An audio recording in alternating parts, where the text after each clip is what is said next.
Señores, la noche de ayer, sábado en la noche, tuve la oportunidad de ver un programa en el Canal 4. Ese programa me dio mucho gusto verlo. Naturalmente, el momento en que se grabó ese espectáculo, no sé si fue en el día de ayer, la semana pasada. Lo único que estoy seguro, por algo que oí en el programa, es que se hizo después de la muerte de la bailarina Despradel, porque se mencionó y se le reconoció. Pero vimos cómo con Josefina Mi Niño, con Marta Vargas, con la Gigi y con algunos sobrevivientes de los años 70, 80, que trabajaron en el escenario del Hotel Jaragua, en lo que fue la fuente del Hotel Jaragua. Los años del 68, 69, hasta los años 80, en que el gobierno le rescindió el contrato a el señor Papito Santa Cruz. Realmente, y a pesar de que muchos de los protagonistas de aquella época desaparecieron, el espectáculo para los que vivimos esa época fue excelente. Ver cómo personas después de 40 y pico de años se vistieron como en la época y con la edad actual realizaron el trabajo, naturalmente asistido por una coreografía mixta que nosotros les recomendamos al Canal 4 que repita ese video con anuncio para que esa generación de hoy vea las cosas. Fue excelente producción, porque esas señoras que todavía se conservan con sus cuerpos en muy buen estado, pudieron mostrar sus piernas en una forma increíble. Y, por otra parte, esas personas que ya no estaban en condiciones de mostrar, porque son cuerpos que ya tenían entre 25 y 30 años en aquella época, más 40 años, son personas que pueden estar entre 70 y 85 años. Y lo hicieron de una manera excelente.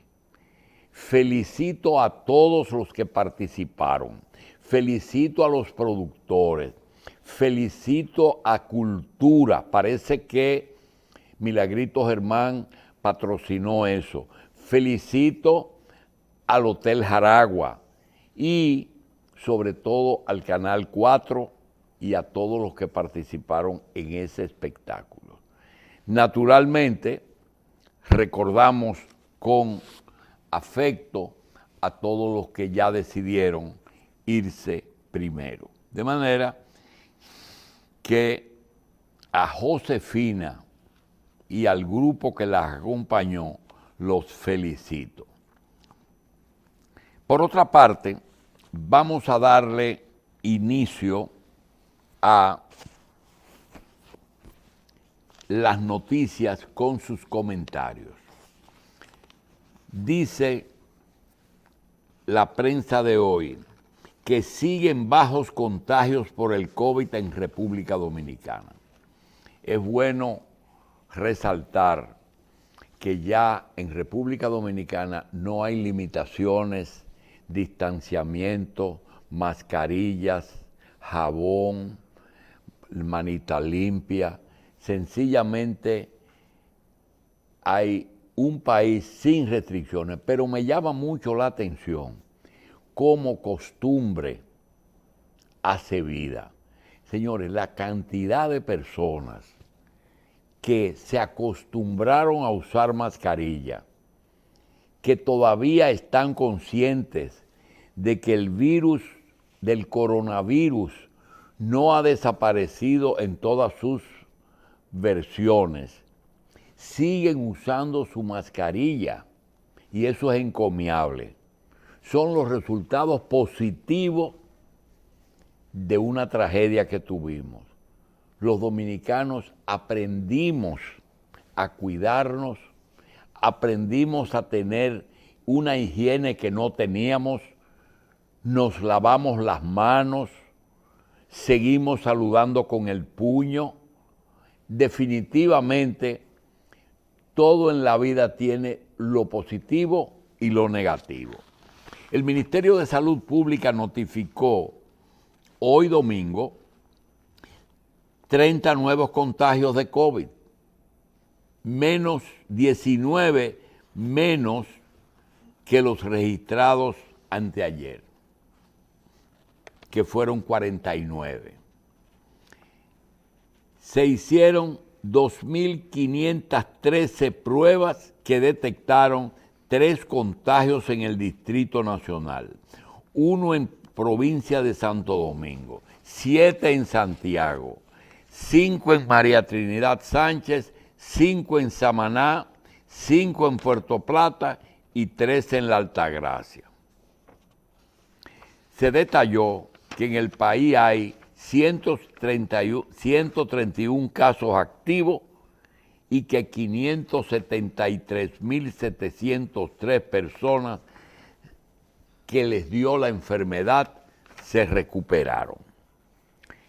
Los muertos en estos 2 años ascienden a 4.375, de los cuales el 23% de esos 4.375 era hipertenso y el 14% era diabético, lo que significa que de los 4.375, casi 1.800, algo así, el 40%, sumando hipertensión y diabetes, tenían precondición. Entre los infectados hay 2.300 trabajadores de la salud, 1.831 mujeres que estaban embarazadas y 67.000 menores de 20 años.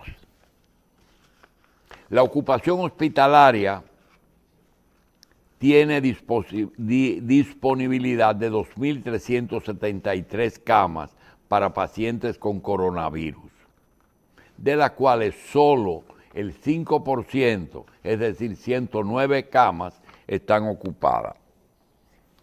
Esos son los datos de salud pública que demuestran que hay razón para liberar al país de todo lo que hemos vivido en estos años. El Ministerio Público de República Dominicana allanó el viernes,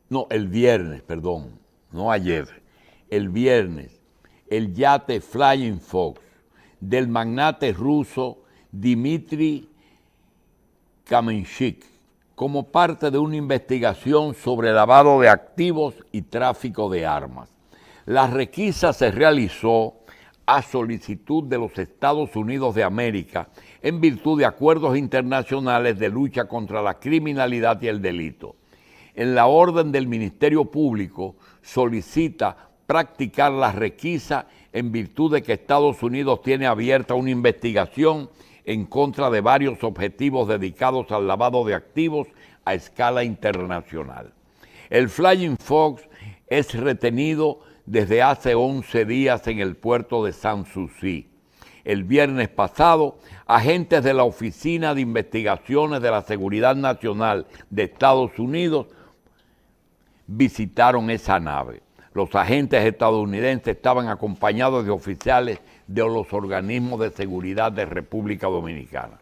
El barco es investigado en uno de los yates, es uno de los yates de recreo más lujosos del mundo y pertenece al propietario Domodedovo de Moscú.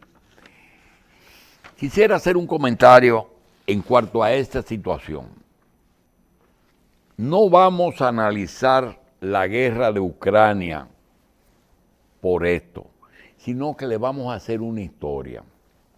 Estados Unidos tiene un librito, ya eso lo dijimos el jueves pasado, pero vale la pena repetirle la historia. Ese librito es que, primero, nunca en la historia de la humanidad Estados Unidos jamás fue atacado en una guerra, excepto el 11 de septiembre en que fue atacado Estados Unidos en 3 frentes. Se lanzaron 3 aviones desde el aeropuerto de Boston hacia el aeropuerto de Nueva York y uno de esos aviones destruyó el World Trade Center. Otro fue lanzado hacia el Pentágono en Washington y un tercero fue derribado en el estado de Virginia por fuerzas antiaéreas norteamericanas. Se dice que existía un cuarto objetivo que era o la Casa Blanca o el Congreso de los Estados Unidos. Es lo único que hay en la historia. Sin embargo, cuando ocurrió la Segunda Guerra Mundial, Estados Unidos era parte de los aliados y los aliados cuidaban mucho de que las intenciones del eje Alemania, Italia, Japón, que eran aliados de Hitler, intentaran incursionar en América. Y efectivamente, ellos incursionaron en América a través de unos submarinos que tenían navegando aquí en el Mar Caribe. Hay algunos reportes de barcos comerciales que fueron hundidos por submarinos alemanes. Eso no hay ninguna duda. Eso trajo como consecuencia que Estados Unidos les recomendara a las autoridades en Estados Unidos y en los aliados en el Caribe que vigilaran los ciudadanos alemanes, italianos y japoneses. En el caso de República Dominicana, nosotros no teníamos residentes japoneses en el 1944-45, sino que hay 2 hechos históricos comprobables que nosotros vivimos. Primero, a los italianos que eran ricos le confiscaron sus cuentas. La familia Vicini puede dar fe de lo que estamos diciendo. Los depósitos de los Vicini en Estados Unidos fueron confiscados por ser italianos solamente, por si acaso. Luego, al finalizar la guerra, le devolvieron sus depósitos.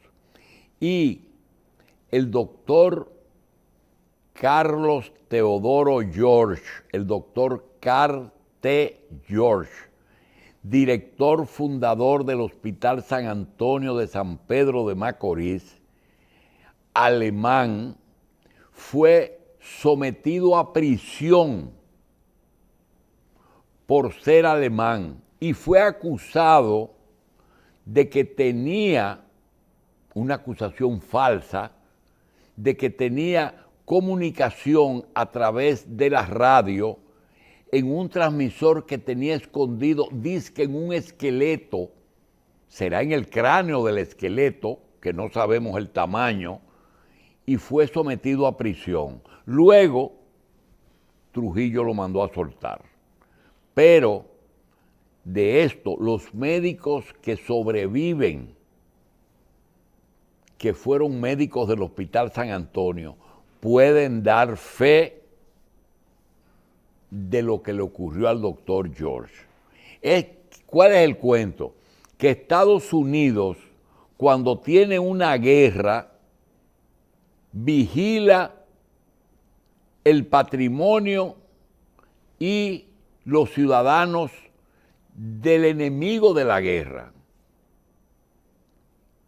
¿Cómo se traduce eso en el yate? O un yate ruso, que hoy es enemigo de Estados Unidos por la OTAN, ese yate ruso podría tener armas de destrucción masiva o ser un caballo de Troya en el Caribe, aparentemente como un yate de lujo que pasea por el Caribe y que debe de ser requisado para ver si puede convertirse en un depósito de armas o de sustancias, de qué sé yo, de armas biológicas desconocidas, y que a eso se debe que Estados Unidos viniera y le pidiera al gobierno que requisen ese barco, porque el librito es el mismo.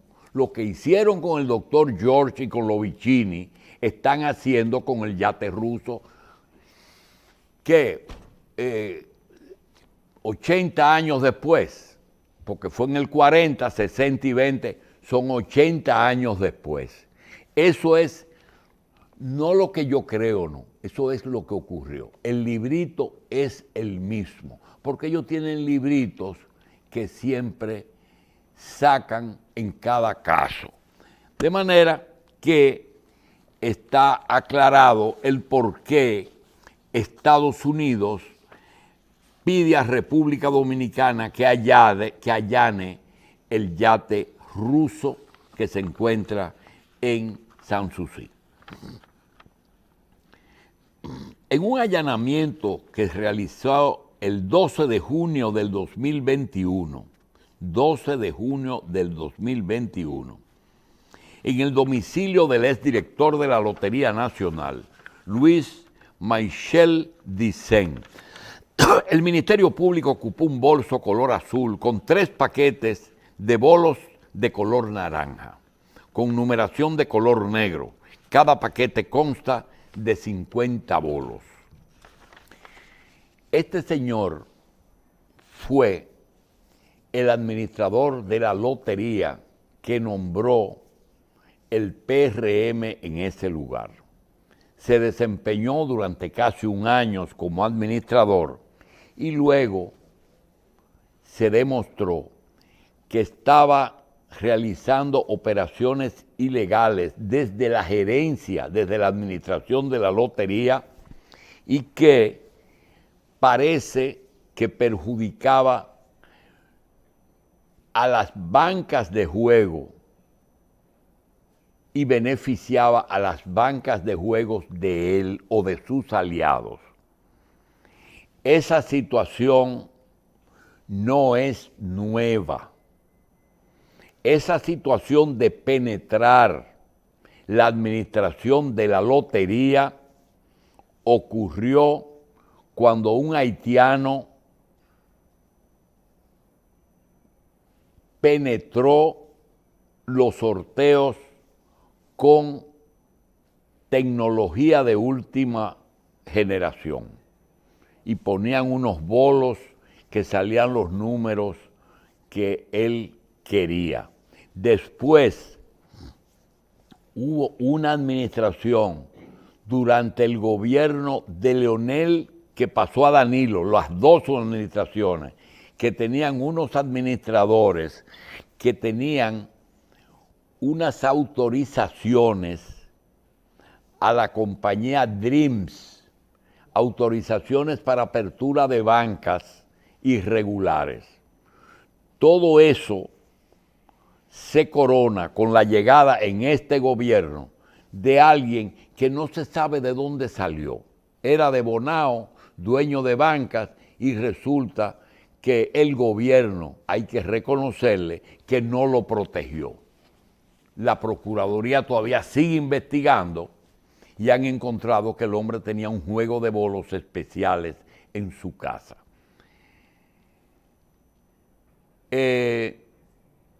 Todo esto dio como resultado que el gobierno se buscó a alguien con suficiente conocimiento de los impuestos, de la administración de bienes del Estado, y para eso había que buscar experiencia. Y se buscó un hombre que fue director de aduanas,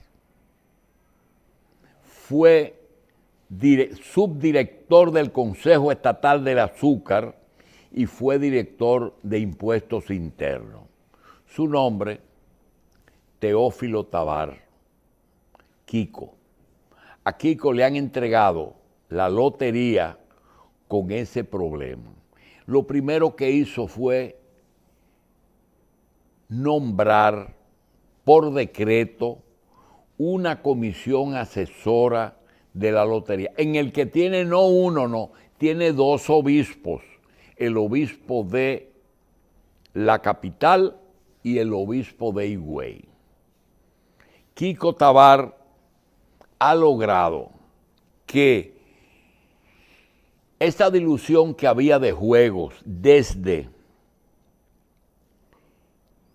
la DGI, la Dirección de Impuestos Internos, que cobraba los impuestos de los juegos, el Ministerio de Hacienda, que era el que controlaba juegos de casinos y de bancas, y la Lotería Nacional, que era el organismo regulador de las lotos, y que había un problema ahí, que se llevaban los sorteos en la lotería, en los canales de televisión, de todas las lotos. Logró concentrar todos esos organismos en la lotería, y él tiene que ver con los impuestos, con la autorización, con los casinos y con todo lo que tiene que ver con el juego en un solo lugar. Vamos a ver cómo sale Kiko Tabar de eso, porque hay que recordar que el Congreso Dominicano tiene representantes importantes del juego. No estamos muy optimistas de que pueda enfrentar esos poderes que son los que hacen las leyes. Pero también estamos seguros que a él, si no hace lo que él quiere y lo que tiene que hacer, él prefiere irse. Vamos a ver si los obispos con la sociedad civil y Kiko Tabar pueden con ese monstruo, que por cierto es hoy por hoy una de las fuentes más importantes de pago de impuestos y de evasión de impuestos. ¿Por qué? Porque las bancas ilegales son más numerosas que las legales, y se ha demostrado que las bancas ilegales son en su mayoría propiedad de las legales. Es decir, que una firma de bancas de juego que pueda tener 200 bancas, posiblemente tenga 50 legales y 150 ilegales. y eso se hace y se hacía con ceguera voluntaria de parte de la administración de la Lotería Nacional. Inclusive, aquí se dio el caso de una firma canadiense manejada por italianos que otorgó cientos de permisos de banca sin la autorización de impuestos internos, y eso trajo un problema. Hoy esas personas se encuentran prisioneros en las cárceles, pero no acusados de ese hecho, sino de haber intentado darle muerte a un gerente de casino.